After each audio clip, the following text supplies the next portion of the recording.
Hello mga kamami! Welcome back na naman sa aking another vlog. At another day, another luto na naman tayo mga kamami. At eto nga po, nakikita nyo, magluluto tayo ng simpleng dish lang po. At ayan mga ricado mga kamami, ricadong repolyo, sibuyas, bawang at isang latang corned beef. At ayan po, magigisa na ho ako. Pinagsama ko na po ang bawang at sibuyas. At konting mantika lang po dahil po yung ating corned beef ay mamantika na ho yun. Nilagyan ko ho siya ng konting salt para magkalasa na ho. At ayan po, maya-maya, lalagay na rin ho natin dyan ng corned beef. Pinahinaan ko lang po yung apoy mga kamami para hindi masunog ang bawang. At ayan na nga po mga kamami, nilagay ko na ang ating corned beef. Halu-haluin lang natin mga kamami nang maluto siya ng mabuti. At ayan mga kamami, saktong-sakto ito mga kamami sa tag-ulan na panahon ngayon. Masarap maghigop ng sabaw. At ayan, naglagay na rin po pala ako ng paminta. At ayan, antayin lang ho natin siyang maluto. At ayan po, tingnan nyo, napakalaman din po kahit no corned beef pa lang. Oh, di po ba? Parang beef na rin talaga. At ayun na nga kamami, maya-maya ay lalagyan ko na rin ho yan ng repolyo. Isusunod ko dyan ng repolyo mga kamami. At ayan na nga po, naglalagay na po ako ng repolyo dyan. Isang bilog na repolyo po yan mga kamami. At inislice ko lang ho yan ng medyo maninipis lang na hiwa mga kamami.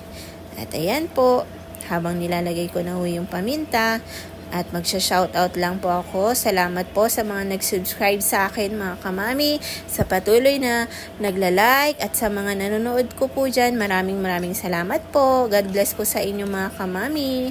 Sana ay patapusin niyo po lagi ang aking video at lagi po kayong sumabaybay lagi. Thank you so much po.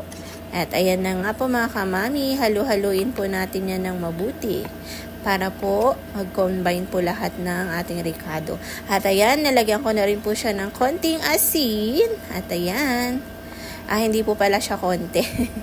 Ayan, mga 3 pinch of salt po mga kamami. At ayan na nga po, mag-antay-antay lang tayo. Talagang masarap ito mga kamami. Saktong-sakto ngayon, tag-ulan ngayon mga kamami.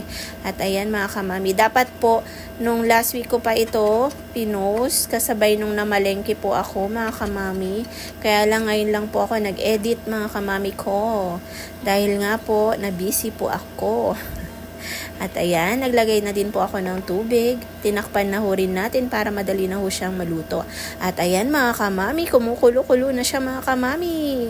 Masarap na yan, malapit na ho ang maluto mga kamami ko. At ayan, konting kulo na lang para po talagang kapit na kapit ang lasa ng corned beef sa ating sabaw.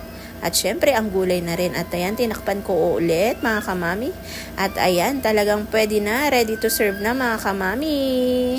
Di po ba? Napakasimpleng ulam lang. Pero talaga namang sulit at healthy po yan mga kamami. At ayan po. Yan po ang aming dinner at ang lunch. Ayan, lunch at dinner po. Nagkabaliktad pa po. At ayan na nga mga kamami. Talaga naman. Kakain na ho tayo maya-maya mga kamami. At ayan po. At ayan, tapos na po. At ayan ako ng ayan. Talagang ayan. At ayan na po mga kamami. Kakain na po kami ng aking baby. Salamat po ulit. God bless.